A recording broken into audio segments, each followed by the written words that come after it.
Hello, and welcome to the second episode of Mysteries in Time. I'm James Malacher with Angry Boomer Productions. With Mysteries in Time, I'm going to present mysteries, some fictionalized and some true crime, which have taken place in many different times and locations throughout history. If there's a story you'd like to submit or a crime you would like me to investigate, please feel free to contact me at angryboomerjim@gmail.com. Once again, it is all one word and all lowercase. angryboomerjim@gmail.com. Getting back to this episode, it is a short story written a few months ago by me titled The Quinceanera. The story takes place in Las Vegas in the near future, November 2025. I'm sharing the story now as it provides a victim's perspective to current immigration events and decisions coming out of Washington, D.C. Enjoy. The Quinceanera. Chapter 1, Dia de los Muertos. The marigolds scattered across the small altar glowed like tiny suns in the candlelight. Josefina Morales carefully arranged 3 framed photographs of her deceased husband Miguel in his work uniform, smiling proudly, her son Carlos with his arm around Rosa on their wedding day, and another of the young couple with their infant daughter Vera. It has been 5 years since Miguel's accident at the construction site, and 3 years since the crash caused by a drunk driver on I-15 took the lives of Carlos and Rosa. The pain had dulled from a stabbing to an ache, but it never truly left. Abuela, are these enough? Vera, who Josefina now cared for, appeared in the doorway of their modest North Las Vegas home, holding a basket overflowing with more marigold petals, Sempasico, the flower of the dead. At 14, with her 15th birthday fast approaching on November 30th, Vera was caught between childhood and womanhood, her round face beginning to show the delicate bone structure she'd inherited from Rosa. She wore jeans and a hoodie emblazoned with the logo of her high school, her long dark hair pulled back in a practical ponytail. Sí, mi amor. Perfect. Josefina smiled. Even in grief, Vera brought her joy. Come, help me with the pan de muerto. Their small kitchen in the Broadacres neighborhood filled with the sweet scent of the traditional bread as they worked side by side. Outside, November's evening chill had settled over the desert city, but their home was warm with memory and love. Do you think they can see us? Vera asked quietly, her fingers expertly braiding a section of dough. Papa, Mama, and Abuelo Miguel? Josefina nodded. Of course they can. Tonight, especially. The veil between worlds is thin on Dia de los Muertos. She placed a gentle hand on Vera's shoulder. They'll be with us at your quinceanera too. Vera's expression brightened. Uncle Raul called this morning. He confirmed the mariachi band, the good one from the casino. That man, Josefina chuckled, always making sure you have the best. Since arriving from Mexico 5 years ago, Rosa's brother, Raul Flores, had become the man of their small family. He'd filled the void left by Miguel and Carlos as best he could, especially for Vera. Though he lived in his own apartment closer to the construction sites where he normally worked, he visited almost daily, bringing laughter, stability, and too often extravagant gifts that Josefina pretended to scold him for. He treated Josefina like his own mother, and she treated him like her own son. He said he's practicing the father-daughter dance every night after work. Vera continued, her eyes bright. With a broom. They laughed together, the sound oddly comforting among the candles lit for the dead. Later that night, after the prayers and favorite foods had been placed on the ofrenda, after memories had been shared and tears shed and laughter found again, Josefina sat alone. Vera had fallen asleep on the couch, her physics textbook still open beside her. The girl worked so hard, she received straight A's despite everything she'd lost. She was taking all advanced classes in school, and someday would be the first in the Morales family to go to college. She was going to have such a bright future. Josefina was so proud of her. Josefina sipped her coffee and studied the Quinceanera planning notebook before her. The budget spreadsheet made her wince, but she'd been saving since Vera was born for this important day. Her position as housekeeping supervisor at the Flamingo Hotel paid better than being just a housekeeper, and the managers liked her. 15 years of loyal service had earned her flexibility with shifts and the occasional bonus. Still, the Crystal Light Event Hall deposit had been substantial. The elaborate red dress Vera had chosen, after much deliberation, had cost more than Josefina earned in 2 weeks. But seeing the joy on her granddaughter's face when she tried it on had been worth every penny. The church at St. Christopher's was reserved for November 29th, just 4 weeks away. Josefina traced her fingers over the guest list. Nearly 200 people, family from California and Arizona, would drive in, neighbors from Broadacres, co-workers from the Flamingo, Vera's school friends, and teachers. A proper celebration, as Carlos and Rosa would have wanted for their daughter. "We're doing it right," she whispered to the photographs on the altar. "I promise you." Chapter 2: Preparations. The weeks leading up to the Quinceanera passed in a blur of final arrangements.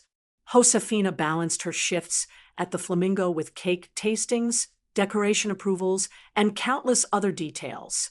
Raul helped where he could, taking Vera to dance practice twice a week, so she would be ready for the father-daughter dance and other traditional dances. "She's a natural," he told Josefina proudly after one session, as they shared tamales at Josefina's kitchen table. At 32, Raul had the same warm eyes as his sister Rosa, though weathered now from years of outdoor construction work. His green card had allowed him to build a decent life here, though Josefina knew he sent nearly half his earnings back to his mother in Oaxaca. Just like her mother, Josefina agreed, remembering how Rosa would dance around this very kitchen. Raul's expression grew serious. "Have you seen the news about the new immigration sweeps?" Josefina sighed. "See, they're saying the president wants big numbers before year's end. Some of the guys at work are scared. 2 didn't show up yesterday." Raul twisted his napkin. "They're targeting people with any record at all, even traffic tickets. You had that speeding ticket, didn't you? 2 years ago." Josefina felt a flutter of worry. Raul waved dismissively. "It was nothing.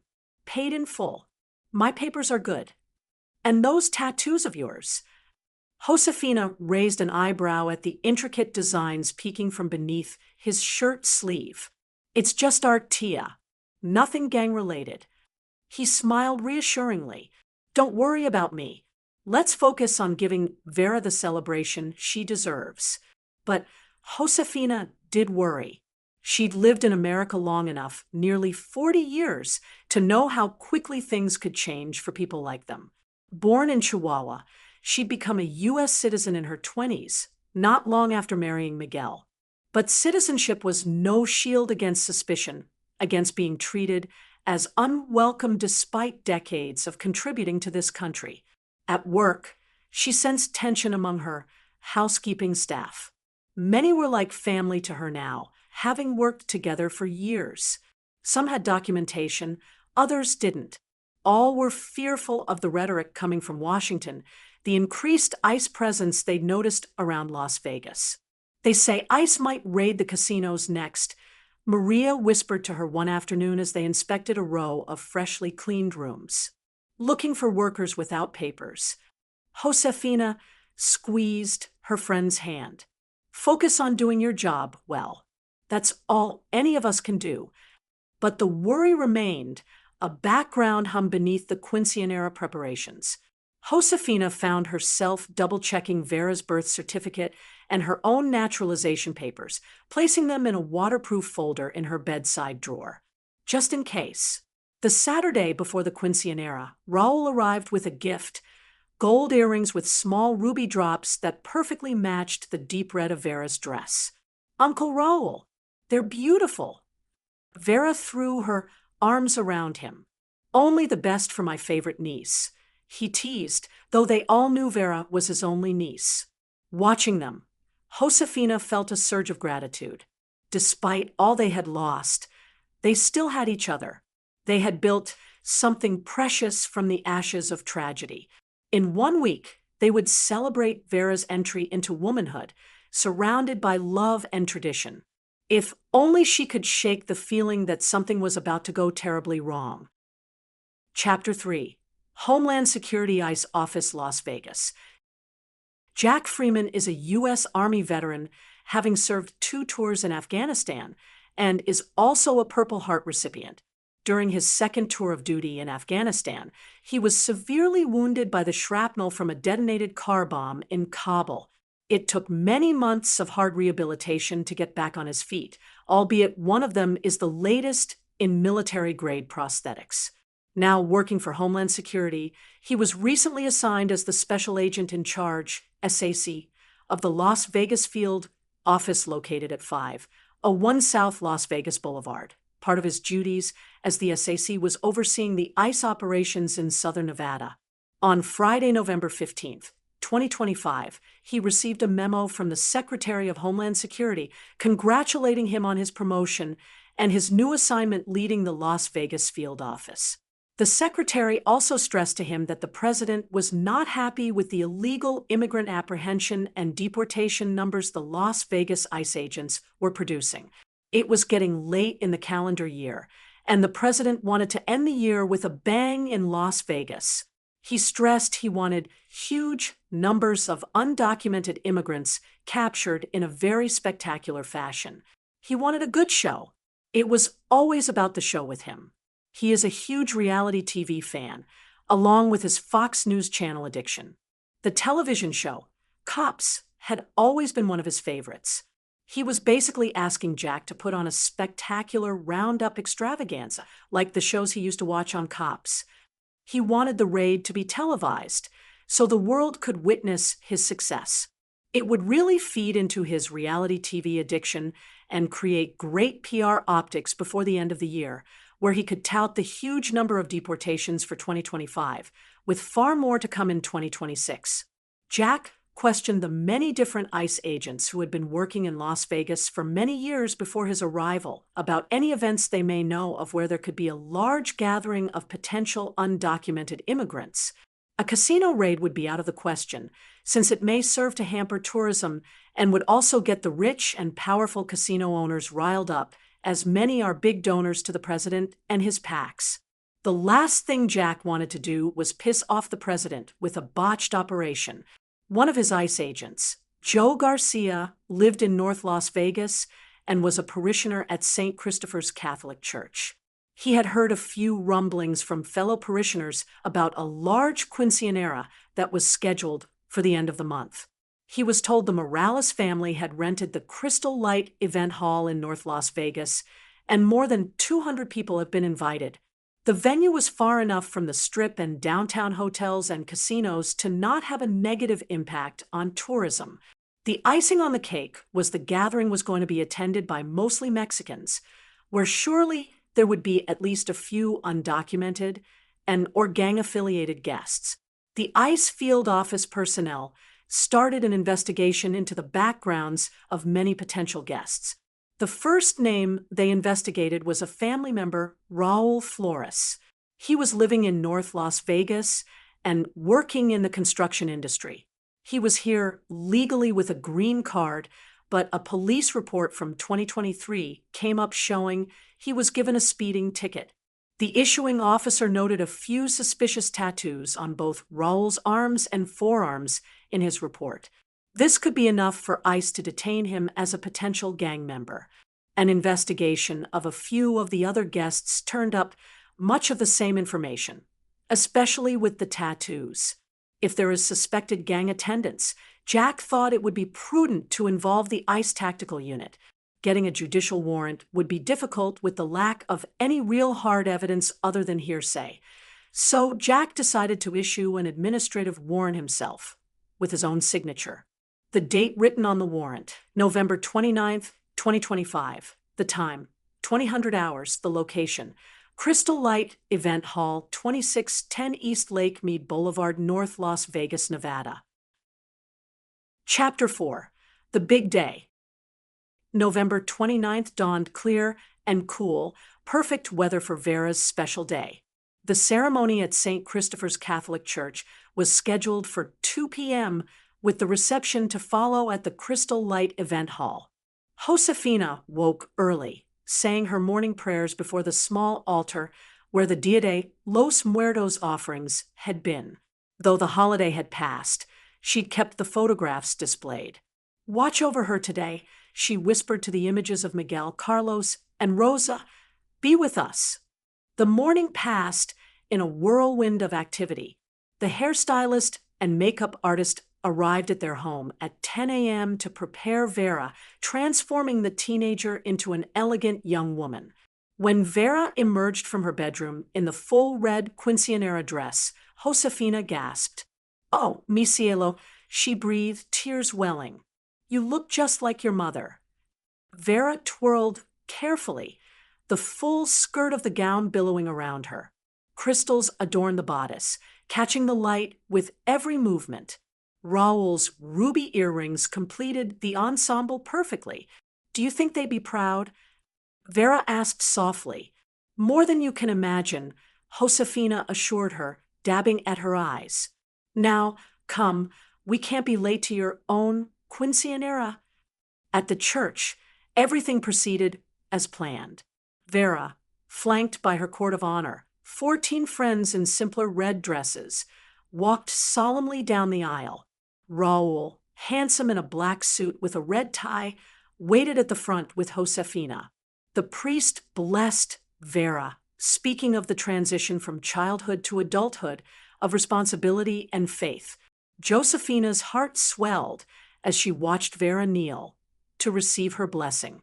This beautiful, resilient girl, her granddaughter, had endured so much loss yet still shone with hope and determination. In that moment, Josefina knew she had kept her promise to Carlos and Rosa. She had raised their daughter well. After the ceremony, the celebration moved to Crystal Light Event Hall. The space had been transformed with red and gold decorations, tables laden with food, and a dance floor ready for the evening's festivities. The mariachi band Raoul had hired played joyfully as guests arrived, many bearing gifts that were placed on a special table near the entrance. "It's perfect, Abuela," Vera whispered, squeezing Josefina's hand as they greeted guests. And for a few golden hours, it was. The dinner was delicious. Speeches were given celebrating Vera's achievements and character, and traditional ceremonies like the changing of the flat shoes to heels were performed with proper solemnity. Josefina found herself laughing more than she had in years, surrounded by friends and family, watching Vera's face glow with happiness. Then came time for the father-daughter dance. Raoul stepped forward, bowing formally to Vera as the band began to play a slower, sweeter melody. Vera curtsied in return, and they began to waltz across the floor, Raoul leading with surprising grace for a construction worker. Guests circled around, phones raised to capture the moment. At the very same time, Jack Freeman was standing outside the event. He was dressed in full desert camo with a bulletproof vest over his chest and was armed to a T just like his former army days in Afghanistan. He had a walkie-talkie pressed to his ear and was surrounded by a few television news crews who were there to capture and televise the arrests, all per the president's PR request. Jack was commanding an army of 40 ICE agents and local law enforcement personnel. Most were armed to the T, like him. All were eager and ready to go to war. Using a battering ram, a few agents charged the front door of the Crystal Light Event Hall. The doors burst open with a crash that momentarily drowned out the music. The ICE agents, dressed in tactical gear and completely armed for war, streamed in, weapons raised, shouting orders in English that echoed chaotically off the high ceiling. "ICE, nobody move. Hands where we can see them." Shock rippled through the crowd. The music stuttered to a stop. Vera and Raoul froze mid-step on the dance floor. her red dress suddenly garish under the harsh overhead lights. Josefina stood paralyzed as chaos erupted around her. Some guests tried to flee toward the rear exits, only to find those blocked by more agents. Others raised their hands. In immediate surrender, children began to cry. Identification. Everyone, shouted one of the agents, moving through the crowd with zip ties dangling from his belt. Josefina's gaze locked on Raul and Vera in the center of the room. She saw Raul's protective instinct activate as he pulled Vera slightly behind him, his body language shifting from dance partner to shield. "Sir, hands up now." An agent approached them, weapon raised. "We're not doing anything wrong," Raul said, his voice steady but hands rising slowly. "This is my niece's Quinceanera. I have documentation. ID now." The agent stepped closer. Raul reached slowly toward his inside jacket pocket for his wallet. "Gun," someone shouted. Josefina would never be sure who said it. An agent seeing Raul's movement, or perhaps someone in the crowd misinterpreting the tense situation. What followed happened too quickly for her mind to process in sequence. A sharp crack, then another. Screams. Vera's face was splattered with blood drops, and her red dress becoming redder still as Raul collapsed against her. More shouts, more agents rushing forward, and many more shots were fired. Vera's screams were cutting through all other sounds. Josefina pushed through the panicking crowd, desperate to reach them, the deafening sound of gunfire echoing in her ears, while the acrid smell of sulfur in the air made her feel nauseous. This can't be happening. Her pain was unbearable. Raul was on the ground, blood pooling beneath him, his white shirt now crimson. Vera knelt beside him, her beautiful dress dragging in the blood, her face contorted in horror. "Uncle Raul! Uncle Raul!" An agent was already securing handcuffs around Raul's wrists despite the obvious gunshot wound in his chest, while other ICE agents were herding guests toward the door, where they could see a line of more armed ICE agents standing near a waiting bus with darkened windows. As they stepped through the doorway, they were almost blinded by the glare of the bright lights coming from the throng of television cameras capturing the horrifying moment live. There was more shouting, more confusion. Someone was calling for medical assistance.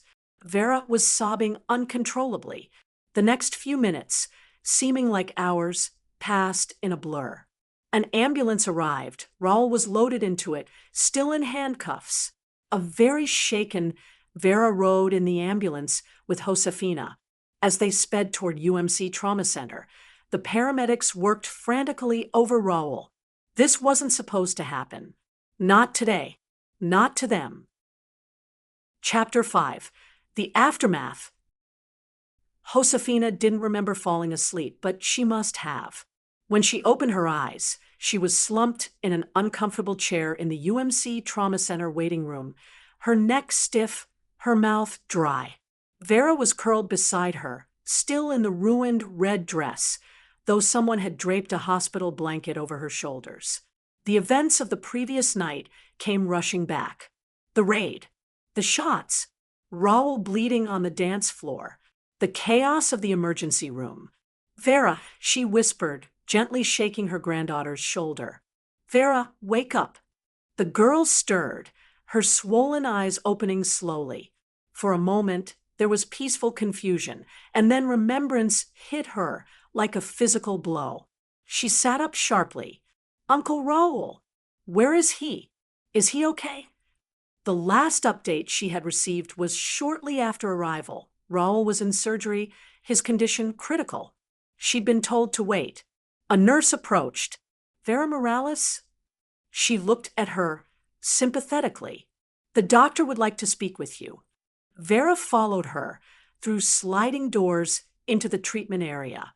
The doctor met her in a small consultation room, his face grave.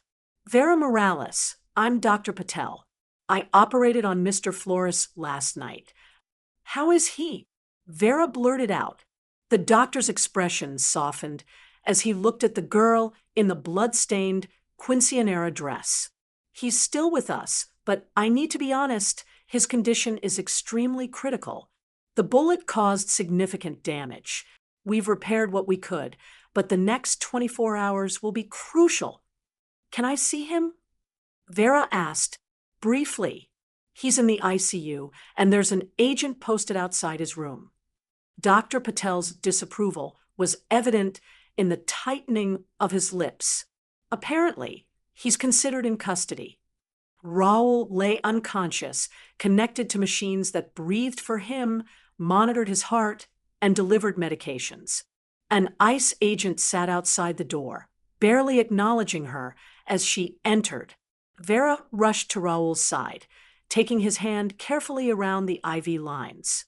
"Uncle Raoul," she whispered, "please wake up. Please." Raoul looked nothing like the vibrant, laughing man who had waltzed with Vera just hours ago. His skin had a grayish cast, and a handcuff secured his uninjured arm to the bed rail. A nurse came in to check his vitals. "You should go home, get some rest," she said kindly. "We'll call if there's any change." "I'm not leaving," Vera insisted. Eventually, she relented.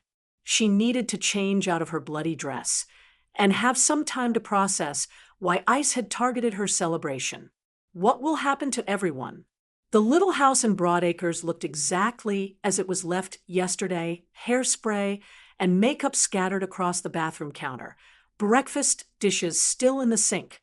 It seemed impossible that this normal scene could exist in the same world as the nightmare Vera just experienced.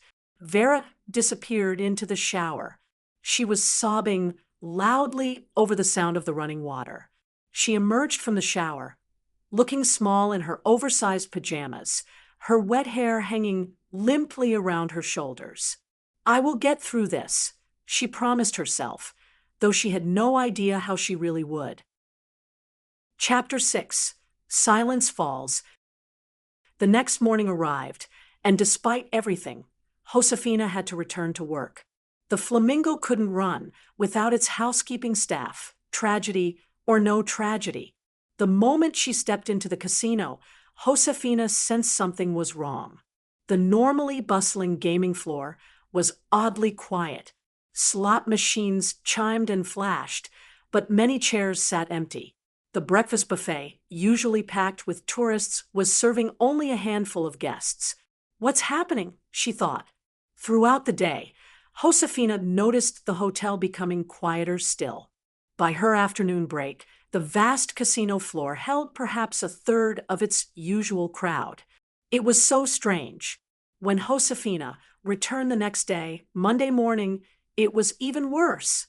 Josefina arrived to find her housekeeping team had been cut in half for the day. Not enough occupied rooms to justify full staffing, the assistant manager explained apologetically. The casino floor was eerily quiet now, the constant background music and chiming slot machines only highlighting the absence of human voices and laughter. By Tuesday, the situation had become surreal. The famous Las Vegas Strip, visible through the Flamingo's massive windows, was nearly deserted. No crowds on the sidewalks, barely any cars on the normally congested Las Vegas Boulevard. She tried to focus on her work, assigning her reduced staff to the few occupied rooms, checking that public areas were still being maintained to standards. But the increasing emptiness of the hotel was unnerving. On Wednesday morning, Josefina woke to an unsettling silence. No traffic sounds from the nearby street. No neighbor's dog barking. Nothing. When she arrived at the Flamingo, she found the massive parking garage completely empty. No employees' cars, no guests' vehicles. The casino entrance stood dark. No security guards. No cleaning staff. No early morning gamblers. Just rows of chiming and singing slot machines. "What's happening?" thought a very worried Josefina. It was as if the entire hotel had been abandoned overnight. Josefina pulled out her phone to call Vera, but there was no signal. No bars, no data, nothing. She walked through the deserted casino to the front doors leading to Las Vegas Boulevard. the famous strip. She exited the doors onto the strip. It stretched before her, completely deserted. No cars, no pedestrians, no workers. No sounds of airplanes landing or taking off. The massive electronic billboards were still illuminated, though, as if the throngs of tourists were still packed together like sardines on Las Vegas Boulevard, but now nary a one to be found. Maybe there was some kind of evacuation? Josefina thought, though she knew it made no sense. She had heard no alarms or received any notifications on her cell phone. Why wouldn't she have been notified? And where was everyone? She began walking north on the strip, hoping to find someone who could explain what was happening. Looking back at the iconic hotels south of her on the strip, they looked like abandoned monuments. Caesar's Palace and the Bellagio with the fountain performing a beautiful water ballet show for absolutely no one to witness, except, of course, Josefina. "Hello," Josefina called out occasionally. Her voice echoed off the empty buildings, unanswered. Then she noticed a small figure running toward her, a child, it seemed, a little girl in a bright dress. As the young girl ran past her, she shouted, "Wait," then breaking into a run after her. "Espera! Wait!" She followed in the direction the child had gone, turning into an alley near the Casino Royale. There, huddled behind a dumpster, she found her, a little girl perhaps 6 or 7 years old, in a colorful embroidered dress that reminded Josefina of the exact one she'd had as a child in Mexico. "Ayúdame, por favor," the child sobbed in Spanish. "Help me, I'm lost." Josefina knelt beside her. "Where are your parents, Pequeña? What's your name?" "Marisol," the girl whispered. "I don't know where anyone is. I woke up and my family was gone."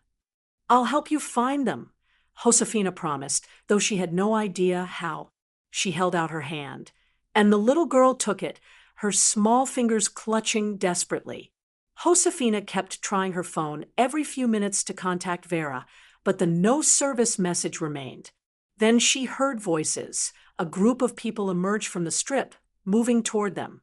For a moment, Josefina felt relief flood through her. Other people, someone to explain what was happening. But as the group drew closer, something seemed off about their movements. They were erratic, almost lurching. Their voices weren't having conversations, but rather shouting random phrases, some laughing maniacally, others calling out for money, drugs, and help. Homeless, Josefina thought. Maybe they were saved from whatever is happening by being in the tunnels, but something is off. They seem very different from the homeless she usually encounters on the strip every day, quiet figures with cardboard signs or sleeping bags tucked into doorways. Their behavior is now wilder, more maniacal. They moved aggressively, shouting at nothing, their eyes unfocused or wild. "Give us your money," one man called, spotting them. "Hey, the woman with the kid. Money." Josefina pulled Marisol close. "Walk quickly," she murmured. "Don't run unless I say." They tried to skirt around the group, but more kept appearing as if out of thin air. Suddenly they were surrounded by perhaps 20 to 30 people, all disheveled, all acting strangely aggressive.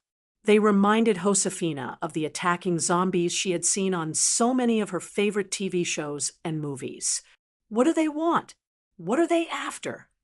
Josefina thought. She certainly didn't want to find out at that moment. "Run!" Josefina shouted, pushing the Marisol ahead of her. Lucky for Josefina, all those years she spent working out and staying in shape paid off.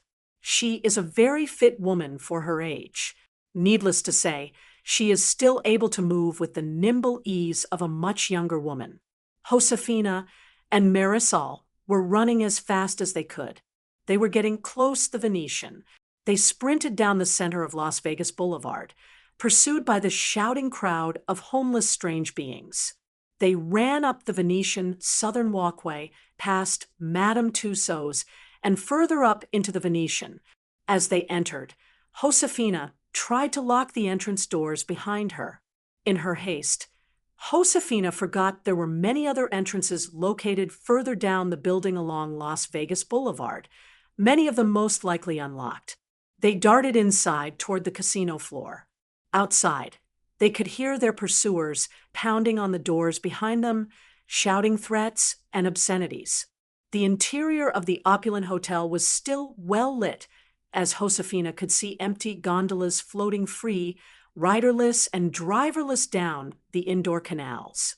Just when she thought she was free of their pursuers, she started to hear voices in the distance inside the Venetian. They got inside, she thought. This way, Josefina whispered, leading Marisol deeper into the casino floor. They crouched between rows of slot machines with the chirping sounds of the newest versions of the armed bandits wafting through the air like the sound of an obscene casino choir. Trying to catch her breath, little Marisol was trembling, with silent tears streaming down her face. Josefina held her close, whispering reassurances. "What's happening?" Marisol asked, her voice barely audible above the loud voices of the approaching homeless, zombie-like throng. "Where is everyone? Why are those people acting like that?" Josefina shook her head. "I don't know, Pequena. We need to keep moving. We need to get out of here before they get to us." Raul had taken Josefina to see the Eagles concert in the Las Vegas Sphere last April. She was so excited to see the Eagles and to witness the magic inside the Sphere. She had heard so many stories from friends and guests of the Flamingo she spoke with. They all told her of the most surreal performance event they had ever witnessed. It was a once-in-a-lifetime event. She was so happy and proud of Raul at the time. What a treat for her. Would she ever see Raul or her precious Vera again? She remembered the entrance to the Sphere was through the back of the Venetian, past all convention conference rooms. Taking a hold of Marisol's hand, they quickly headed that way. There would be an exit that led to a walkway to the Las Vegas Sphere. She thought from this direction, if they were followed, this is the only way into the Sphere she knew of. She could lock all of the doors at that entrance, and maybe they would be safe for a while. At the very least, it would give them the opportunity to catch their breath and rest their feet. Once inside the Las Vegas Sphere, it was eerily quiet. Over 18,000 empty seats of deafening silence with no images projected on the curved walls. Josefina clutched Marisol's hand tight as she looked around and took the moment in to indulge in a pleasant memory. The only time she was ever inside the Sphere, the interior curved structure was lit up with crystal clear, very large, surreal images while the Eagles were playing the song, Hotel California. The images of spirits projected on the ceiling singing along to the song reverberated in Josefina's head along with the final lyrics. "Relax," said the nightman. "We are programmed to receive. You can check out any time you like, but you can never leave." Was she trapped in her own perverted version of the Hotel California? Chapter 7. Long Road Home. Josefina and Marisol were able to relax for a while in the empty Las Vegas Sphere. Josefina remained ever on the alert for any encroaching sound. She also was trying to make sense of the strange events occurring around her. Was this some military experiment gone awry? After all, they were only about 150 miles south of the infamous military facility, Area 51. She had heard stories of Area 51, including stories of extraterrestrial aliens being held there and experimented upon. She never believed any of the outlandish stories, but now, maybe, she wasn't sure of anything this moment. Had they unleashed some sort of extraterrestrial alien virus? With all the strange things occurring, maybe it's possible. She guessed anything could be possible, evidenced by all the strange occurrences since Vera's Quinceanera. She had been a good woman. She went to St. Christopher's Catholic Church every Sunday.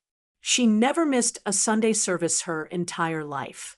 She went to confession regularly and received weekly communion. She prayed the rosary every day. She volunteered for all of the church events and some neighborhood events. She treated all of her neighbors with dignity and respect. She tried to live a good, giving life. As she prayed now, she asked God, "Why is this happening? What is your plan?" Then she heard it. The voices were coming from the top of the sphere. The zombie-like homeless throng had somehow made it inside. She grabbed Marisol's hand and led her quickly down to the stage area. There must be an exit located on the eastern portion of the building. They followed the stage exit past the dressing rooms, and there it was, an exit on the eastern side of the structure. Josefina grabbed a chair from one of the dressing rooms as she passed by. When she and Marisol exited the building through the entertainer's door, Josephine wedged the chair under the outside door handle. This should give us some time, she thought. Once outside, Josephina and Marisol headed north on Manhattan Street. In a short time, they arrived at Sands Avenue. Josefina had a decision to make. Should she head west back to Las Vegas Boulevard and possibly more encounters, or head east to Paradise Road? She decided the safe route would most likely be on Paradise Road. Paradise Road was as deserted as the Strip initially had been, and at least there was no sign of the strange, aggressive crowd that had pursued them. They walked northward, Josefina constantly scanning for threats, often carrying Marisol when the little girl grew too tired to walk. "We need to get home," Josefina said. "To Broadacres and my Vera. We can figure out what to do from there." But as they approached the convention center, Josefina heard more voices ahead. Another group, larger than the first, moving southward on Paradise Road. "Quick, in here," Josefina directed, leading them toward the convention center's side entrance. The door opened to their touch, and they slipped inside the vast exhibition hall. The space had been set up for some kind of marijuana business convention. Display booths lined the hall, marijuana promotional materials scattered across tables, abandoned coffee cups, and name badges. The space was eerily void of any human beings other than Josefina and Marisol. They could hear the group outside growing closer, voices raised in the same unsettling, disconnected way as the first group they'd encountered. "Under here," Josefina whispered, directing the Marisol to crawl beneath a display table draped with a long cloth. They huddled together in the darkness as the voices passed by outside. Marisol was so scared. Her eyes were welled up with tears. Josefina was terrified as well, but she did not want to show it to Marisol. She was the adult here, the protector, and only source of security for poor little Marisol. "Are they gone?" Marisol whispered after several tense minutes. Josefina waited another 10 minutes in silence and then cautiously peeked out. "I think so," she said. Trying to thoroughly assess their situation and think of a plan, she decided to try to make it to the west exit so they could get back to Las Vegas Boulevard and continue northward. Las Vegas Boulevard was the only logical way north she knew to get to downtown. It is a straight shot. If she could only get to downtown, then she could make it back home to Broadacres. They crawled from booth to booth, staying low to avoid being seen through the convention center's glass frontage. Outside, more groups seemed to be gathering, dozens of people wandering aimlessly, occasionally clustering together when they spotted something or someone of interest. Finally reaching the west exit, Josefina and Marisol slipped outside and hurried across the empty parking lot to Las Vegas Boulevard. The Strip stretched north before them, the downtown area visible in the distance. "We're going to make it," Josefina encouraged, though exhaustion was beginning to overwhelm her. They had been walking for hours now, with no food or water since breakfast. Little Marisol had grown quiet, her eyes huge in her small face as she clung to Josefina's hand. Josefina herself started moving mechanically, one foot in front of the other, her expression blank with shock and fatigue. As they approached the edge of downtown, Josefina felt a surge of hope. Surely there would be people there, normal people, authorities who could explain what was happening. Instead, they found a roadblock.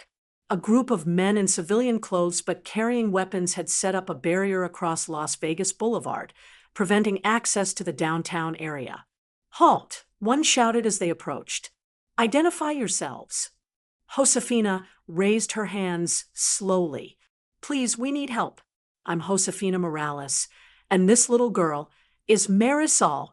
I found her wandering alone on the strip. She was all alone. We don't know what's happening." She broke off as one of the men stepped forward, raising his rifle. His eyes narrowed as he looked at them. "Mexicans," he spat. "Should have known they'd try to get in." "I'm an American citizen," Josefina protested. "I've lived here for 40 years. Please, we just want to get home." Another man grabbed Marisol roughly by the arm, yanking her away from Josefina. "Where'd you find this one?" "Trying to sneak more of them in." "Stop." Josefina lunged forward as Marisol screamed in terror. "She's just a small child. Please stop." A baseball bat swung toward her.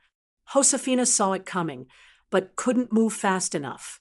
Pain exploded in her head as it connected with her temple. As she crumpled to the ground, she heard Marisol's sobs. A man's voice saying coldly, "We certainly don't need her kind here." Then Josefina was enveloped in complete darkness. Chapter 8. Into the Darkness. Josefina could faintly hear Vera's sobbing voice, "Abuela, abuela, abuela." Then everything went black again. The steady sound of a monotone beep filled the room like a single note reverberating at the conclusion of a symphony. Vera was sobbing loudly.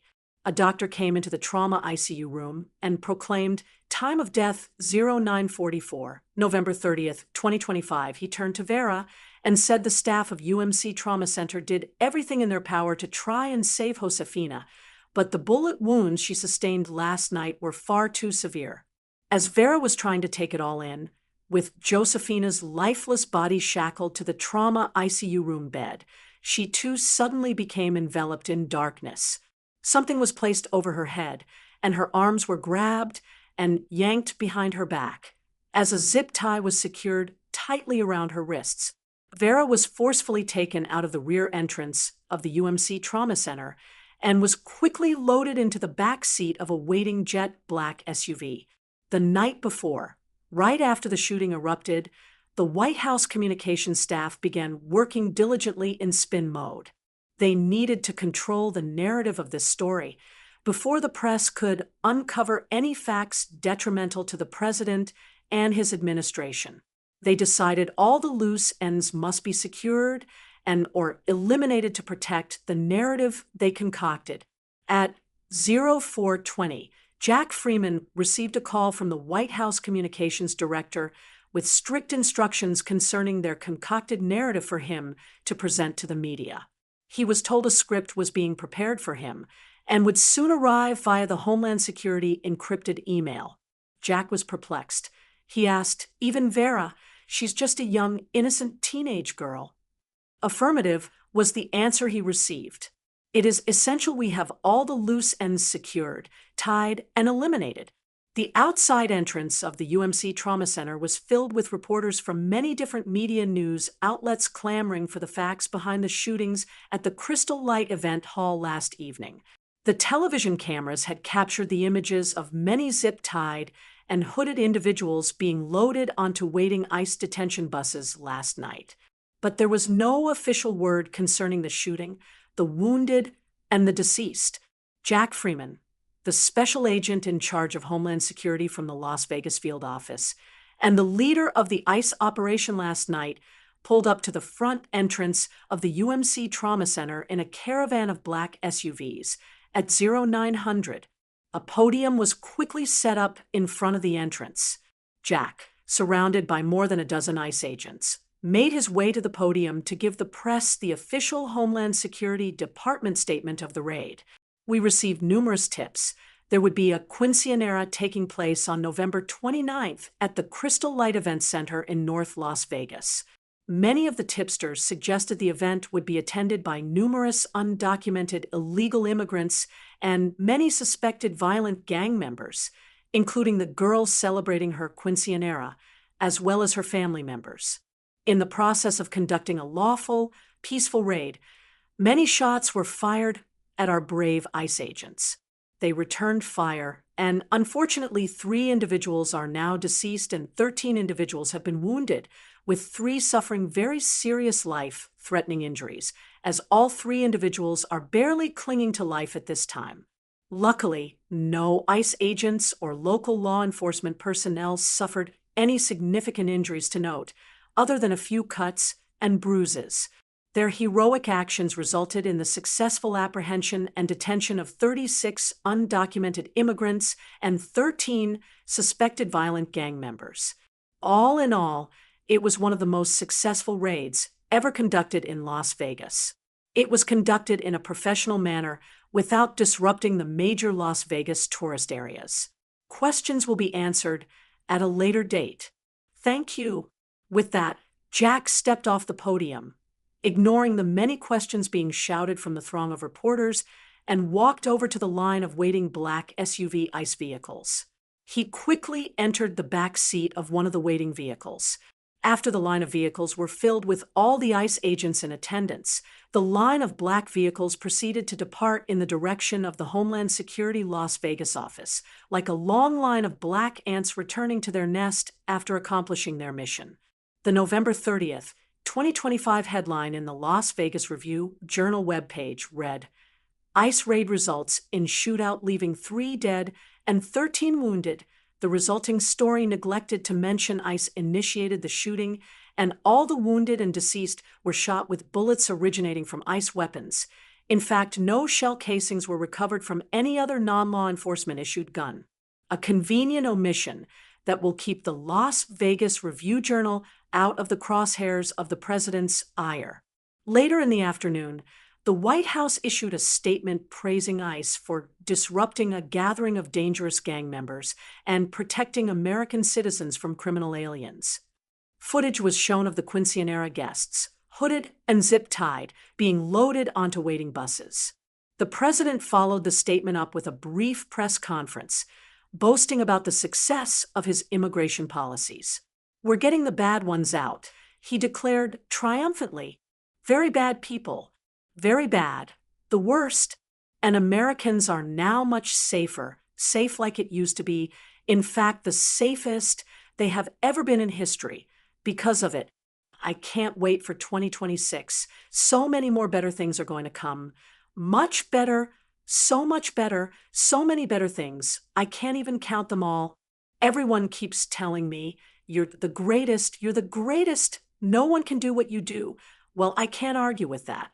At 2000 hours, 24 hours after the raid, Vera Morales sat hooded, with arms and feet shackled to a hard-cold military jet seat heading to a destination unknown. The sounds of crying and whimpering filled the cabin of the heartless aircraft. Tears were soaking through the hood placed over Vera's head. Today is Vera's 15th birthday.